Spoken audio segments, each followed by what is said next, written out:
We first heard about the Royal Court on the 21st of May, and since then many dev diaries have been released showing us some of what we can expect. This video will just be a quick way for you to learn all of those exciting features. The first thing I'll talk about is the biggest feature, and of course that is the throne room. That's the base of this expansion, sets the foundation for a lot of other features.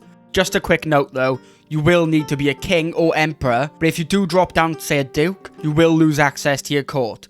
But once you do rank up again to say a king, you will have it all back, so you don't actually lose it forever. And tribal rulers will not have access to the throne room. You will now be able to see yourself with other rulers or just people that are in your court present here. This opens the gate to a new feature, holding court. This triggers events where people will approach you and tell you their issues, and you will decide how to resolve them. One of the ones they showed off that stood out to me was a child in your court lost their father and needed a new home, and you can actually choose to take the child in. I'm not sure how exactly this is going to work, but it's really interesting and I'm eager to see how this is going to play out. They say they have made like over 100 different scenarios that can play out here. So inside your throne room you will have the chance to display artifacts. They are fairly similar to those in CK2. The main difference, other than seeing them in 3D, is how you get them. Landless characters will sometimes be inspired to create certain types of artifacts, and you have the opportunity to sponsor them. And then you will have events following their journey while they create this artifact. And this could end up costing you more if you decide to go with more expensive materials to fit the theme of your grand royal court. And I must say how much I love the introduction of inspiration. Rather than just an event to create an artifact, this gives landless wanderers more of a purpose other than just their skills or claims, meaning you have more incentive to check out each guest that may appear in your court.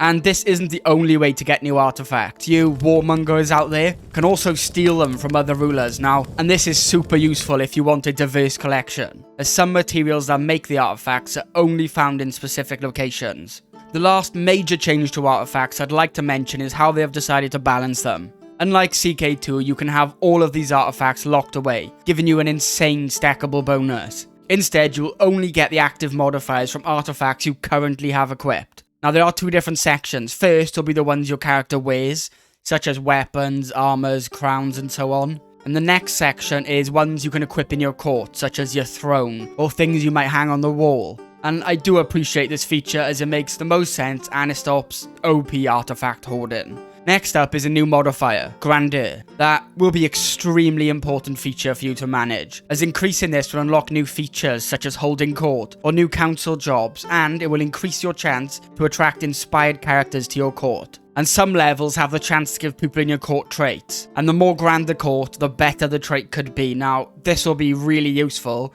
for filling jobs with excellent characters, but more on that in a minute. Gaining Grandeur will require you to create and steal artifacts and create a throne room full of riches. But another great way is the new feature, amenities.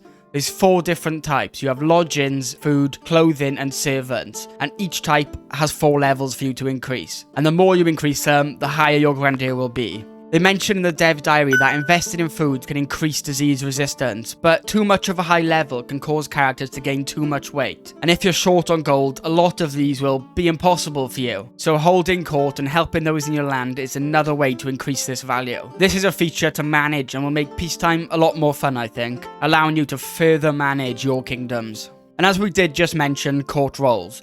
This is a huge addition to the game. Whereas in CK2 you had a few extra positions, the Royal Court would include many more. But all of these will cost you a salary, so you have to pick and choose what benefits are worth the cost. Of course, not all characters will be equally as good for certain jobs, so aptitude is a measure from terrible to excellent with 5 tiers, and each tier will grant greater benefits from their job, and these jobs will sometimes offer new decision outcomes if they are filled. An example they did give was the court physician. They cost a monthly salary of 0.15, and then it shows their aptitude and how much of a grandeur increase they provide. And the last bit shows if they would be a powerful person in a hostile scheme against you. They also showed other ones like bodyguards and food tasters that will lower the chance of you being assassinated, but you could use this to your advantage. You could potentially persuade enemy bodyguards to join your schemes, massively increasing your chances of a successful murder. So make sure you keep people who work for you happy. And the last section is, of course, the new culture system that's being added. So all cultures will now have different opinion of other cultures, similar to how religions work. And these can be changed over time, and I'll get into that in a second. So every culture will have 5 pillars, basically the feature that makes them different from all the others. The first, ethos, is a general modifier that gives bonuses such as piety gain, or it can reduce your costs of men-at-arms and so on.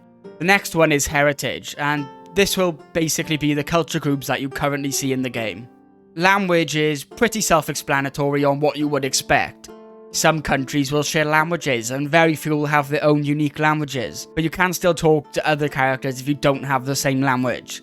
You can go out of your way to learn new languages, and this will help increase others' opinions of you and help with things like marriage acceptance. Noble Martial Custom will decide what gender you can assign to Martial and Commander roles. This is useful as you can set all males to have court positions with your religion doctrine, and then use this to set only females to take war roles, or vice versa.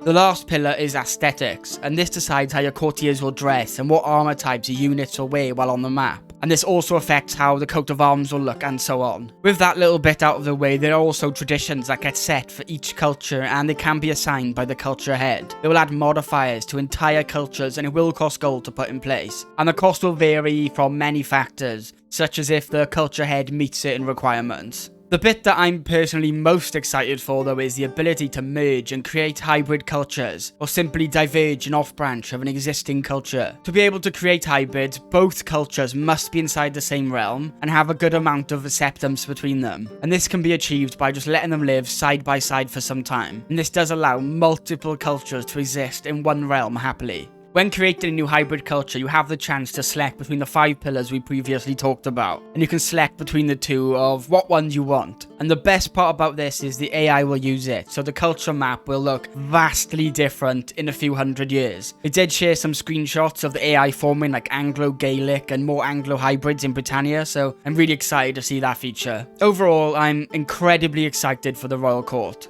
If it lives up to its promises, it will completely change how we play the game, especially in peacetime with all the new events and possibilities. And if you know me, you know I'm even more excited for the possibility that mods can use from these new updates, or how existing total conversion mods will implement these. Imagine if the Lord of the Rings mod had custom throne rooms fitting the characters. But yeah, that's all the main points I found out about this DLC so far. I'm sure more will come out before release, but there's still no date yet. They did mention it will be delayed a little bit, so I'm not sure if it's going to be the end of this year, start of next year, but I will do another video before it comes out for sure. But thank you so much for watching, and if you do like this sort of stuff, be sure to subscribe, or come check me out on Twitch where I'm doing a new challenge. I want to get 100% in CK3 with all the achievements, and I currently have 3. So I have none of the big ones, so that's going to be my goal over on Twitch. But yeah, thank you for watching, and hopefully I'll see you in the next one. And of course, I want to end the video by saying a massive thank you to all my channel members. We have Bayek Von Quark, Arcane, Damien, Intermio1, Irrelevant, and Luke Jarrett. All your support is massively appreciated.